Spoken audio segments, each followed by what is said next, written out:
ومن أعرض عن ذكري فإن له معيشة ضنكا۔ اسلامی مالیات، ایک ایسا پروگرام جس میں آپ جان سکیں گے اسلامی مالیات کے اسرار و رموز، تاریخ، نظریہ اور عملی مسائل اور ان کا حل۔ اسلامی مالیات جناب محمد ایوب کے ساتھ، پروڈیوسر ندا نعیم، پیشکش رفا انسٹیٹیوٹ آف میڈیا سائنسز۔ بسم اللہ الرحمن الرحیم، الحمدللہ رب العالمین والصلاة والسلام علی رسولہ الکریم۔ معزز سامعین، آج ہم اسلامی مالیات نامی کتاب کے تعارفی پروگرام کے ساتھ پھر حاضر ہیں، اور پچھلے پروگرام کے تسلسل میں آج ہم مشارکہ کے بارے میں جو کچھ چیزیں رہ گئی ہیں اس پر ہم بات کریں گے، اور یہ اس کا 12واں چیپٹر ہے۔ جیسا میں نے پچھلے پروگرام میں ذکر کیا تھا، بنیادی طور پر مشارکہ اور مضاربہ اہم قسمیں ہیں، لیکن آج کے جو بینکاری نظام میں جو اس کا استعمال ہے وہ مشارکہ متناقصہ یعنی ڈیمینشنگ مشارکہ کی صورت میں بھی بڑا اہم ہے۔ اس کے علاوہ جو اس چیپٹر میں جو بحث کی گئی ہے وہ ہے کہ مشارکہ مضاربہ میں فرق کیا ہے، اور آج کی جو کارپوریشن یعنی جوائنٹ اسٹاک کمپنیز ہیں ان کی کیا صورتحال ہے، ان کے شیئرز یعنی حصص کو خریدنے کے متعلق اسلام اور فقہ کے بارے میں کیا مسائل ہیں، اس پر بھی اس میں بحث کی گئی ہے۔ اس کے بعد پھر جو بینکاری نظام کے ڈپازٹس کے لیے جو شرکہ کا استعمال ہے اس پر باقاعدہ ایک مشق جو ایکسرسائز دی گئی ہے۔ یہ بتایا گیا ہے کہ کس طرح مختلف جو پورٹ فولیو ہوتے ہیں اور بینک بناتا ہے، یعنی الگ الگ کچھ ایسے ڈپازٹ کے لیے جو رسک نہیں لے سکتے، جو رسک کم لے سکتے ہیں، جو رسک زیادہ لے سکتے ہیں، keeping in view all these thing, وہ کئی طرح کے جو پورٹ فولیو بناتے ہیں اور پھر الٹیمیٹلی پروفٹ کس طرح ڈسٹریبیوٹ کرتے ہیں، بڑی تفصیل سے اس میں بات کی گئی ہے۔ لیکن آج ہم نے جو زیادہ بات کرنی ہے وہ مشارکہ متناقصہ کے حوالے سے ہے۔ جیسا کہ نام سے ظاہر ہے، مشارکہ متناقصہ یعنی شرکہ کی ایسی قسم جس میں ایک حصے دار کی شراکت آہستہ آہستہ یعنی پیریوڈیکلی کم ہوتی جاتی ہے۔ اس کا مطلب یہ ہے، میں مثال کے ساتھ بیان کرتا ہوں کہ میں میزان بینک سے ہاؤسنگ فائنانس لینا چاہتا ہوں، تو میں میزان بینک کے پاس جاؤں گا، وہ کہے گا جی ٹھیک ہے، آپ اپنی پسند کے مطابق پسند کے علاقے میں کوئی گھر پسند کر لیں اور پھر ہمیں بتائیں۔ میں نے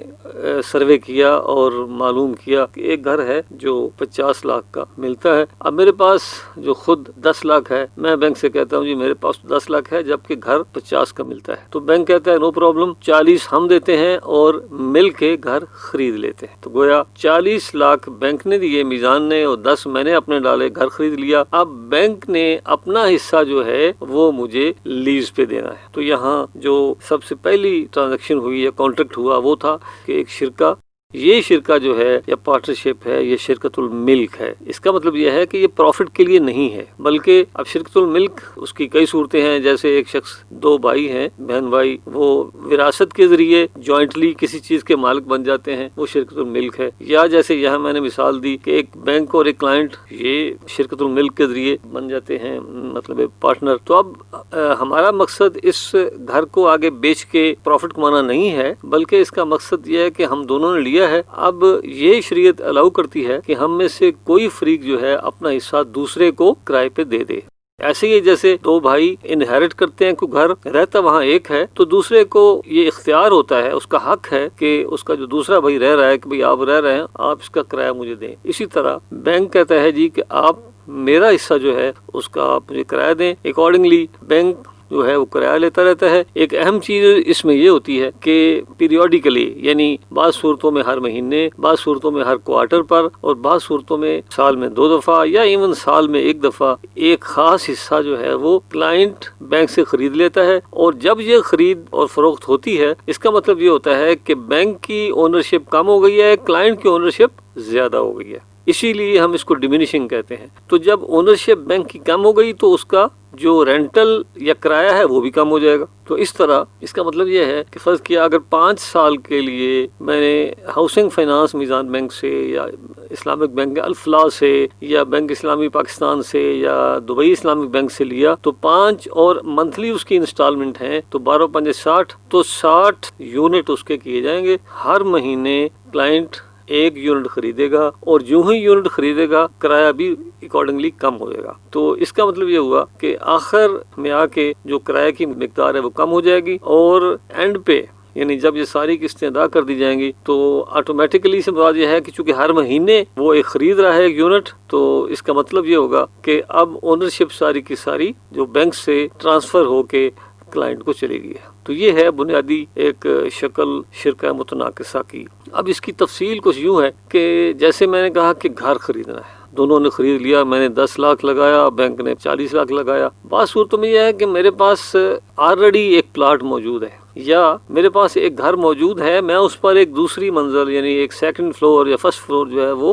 بنانا چاہتا ہوں، اس کو رینوویٹ کرنا چاہتا ہوں۔ اس صورت میں کیا ہوگا؟ پلاٹ کا تو آلریڈی میں مالک ہوں، تو یہاں پھر اس کا طریقہ کار یہ ہوگا کہ بینک کہے گا کہ فرض کیا آپ کا جو یعنی میرا گھر ہے 20 لاکھ کا جو آلریڈی میں رہ رہا ہوں، اس کی قیمت 20 لاکھ ہے، اب مجھے اس پر ایک فلور اور بنانے کے لیے 10 لاکھ چاہیے، تو میں بینک کے پاس جاؤں گا، بینک کہے گا کہ آپ اپنے گھر کا 50% ہمیں بیچیں، تو باقاعدہ میں اپنے گھر کا 50% بینک کو بیچوں گا۔ اس کا مطلب ہوا کہ بینک مالک بنے گا آدھے حصے کا، اور بیچوں گا جب تو بینک مجھے پیسے دے گا 10 لاکھ، اسی 10 لاکھ سے میں اپنی کنسٹرکشن کرا لوں گا، رینوویشن کرا لوں گا۔ اس کو ہم کہتے ہیں کہ سیل اینڈ لیز بیک، یعنی میں نے اپنا حصہ اپنے مکان کا ایک حصہ بیچا اور اب بینک نے وہ مجھے واپس لیز پہ دے دیا، اور بینک کو رائٹ ہے کرایہ لینے کا۔ تو اس طرح یہ پہلے والی مثال سے تھوڑا ڈیفرنٹ ہے، یعنی یہاں یہ ہے کہ ایک اثاثہ، ایک پلاٹ، ایک گھر میرے پاس کلائنٹ کے پاس پہلے موجود ہے، اب کلائنٹ اس کو بیچتا ہے، اب بینک اس کو پھر کرائے پہ دیتا ہے، یعنی اس کو سیل کیا اور اس کے بعد لیز بیک کیا۔ اب جب لیز بیک کر لیا تو اب یہ سوال پیدا ہوتا ہے کہ 2، 3، 4 یا 5 سال میں آیا وہ بینک کا رہے گا؟ نہیں، الٹیمیٹلی میرا یعنی کلائنٹ کا فائدہ بھی اسی میں ہوتا ہے کہ ایسا ایسا میرے پاس جیسے پیسے آتے ہیں میں اونرشپ اپنے پاس لیتا جاؤں اور بینک کو یہ کہوں کہ بھائی اب آپ کا کام ختم ہو گیا۔ چنانچہ یہاں بھی ایسے ہی ہوتا ہے کہ کلائنٹ دوبارہ وہ حصہ جو اس نے بیچا تھا اس کو پیریوڈیکلی یعنی ہر مہینے یا ہر کوارٹر پر اس کو خریدتا جاتا ہے۔ وہاں اس میں ایک شرط رکھی گئی ہے کہ یہ سیل اور لیز بیک اور پھر آگے ٹرانسفر کے دوران وقفہ کچھ ہونا چاہیے، اور وہ وقفہ اس لیے ضروری ہے کہ ایک دوسری چیز ہے سیل اینڈ بائی بیک، جیسے ہم نے مرابحہ میں پڑھا تھا اور بتایا تھا میں نے کہ یہ جائز نہیں ہے کہ میں آپ کو ایک چیز 120 کی بیچوں اور فوراً آپ سے خرید لوں 100 کی۔ یہ دوسرے لفظوں میں انٹرسٹ ارن کرنے کا ایک فکٹیشیس طریقہ یا ایک بہانہ یا ایک غلط بات ہے۔ تو جس طرح سیل اینڈ بائی بیک منع ہے، یہاں وہ بات نہ ہو جائے، اس لیے کہا گیا کہ جب کلائنٹ نے اپنے گھر کا ایک حصہ بیچا تو دوبارہ اس نے وہ خریدنا ہے، تو وہاں پھر فقہا نے، علماء نے، اور جیسے میں نے بتایا تھا کہ ایوفی جو بحرین کا ایک ادارہ ہے، انہوں نے ایک شرط رکھی ہے کہ جو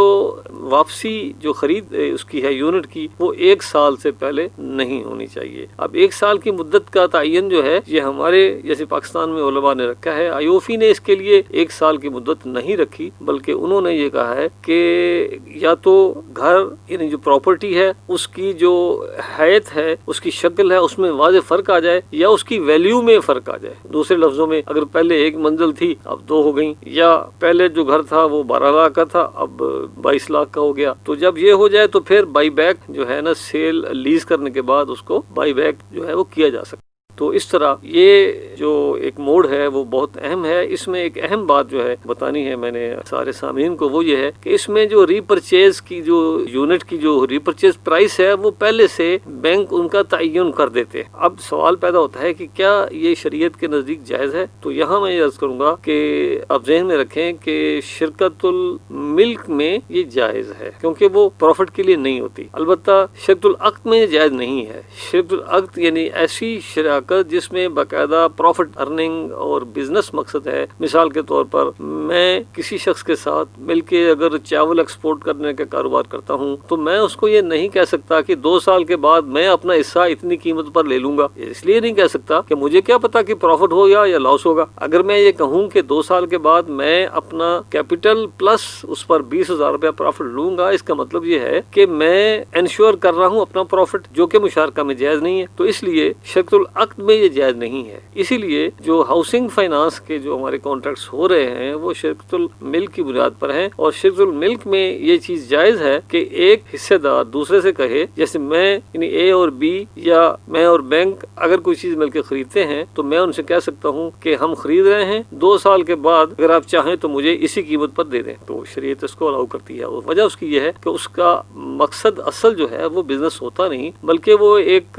چیز اون کرنا۔ اب اونرشپ میں بینیفٹ تو جائز ہے، اور بینیفٹ یہی ہے جیسے میں نے مثال دی تھی کہ اے بی سی 3 بھائی ہیں، انہوں نے ایک مکان انہیرٹ کیا، وہ مکان اتنا بڑا نہیں ہے کہ تینوں بھائی رہ سکیں، لیکن ایک رہ سکتا ہے یا 2 رہ سکتے ہیں، تو جو نہیں رہ رہا اس کا رائٹ ہے کہ باقی 2 سے اپنا کرایہ لے۔ تو اس طرح مکان جو آج کل لوگ بناتے ہیں اور بینکوں سے فائنانسنگ اسلامک بینکوں سے لیتے ہیں، اسلامک بینک ان سے کرایہ لیتا ہے اور پھر ایک خاص طریقے کے مطابق اس کی اونرشپ جو ہے ان کو ٹرانسفر کرتا۔ چنانچہ اس چیپٹر میں یہ ایک بڑا اہم موڈ جو ہے وہ ڈسکس کیا گیا ہے۔ عام لوگوں کے لیے یہ میرے خیال میں کافی یوزفل انفارمیشن ہے، اور اس طرح کتاب میں ہم نے الحمدللہ 12 چیپٹر پر بات کر لی، باقی 6 چیپٹر رہ گئے ہیں۔ انشاءاللہ اگلے پروگراموں میں ہم اس پر بھی تفصیلی بات کریں گے۔ وآخر دعوانا ان الحمدللہ رب العالمین۔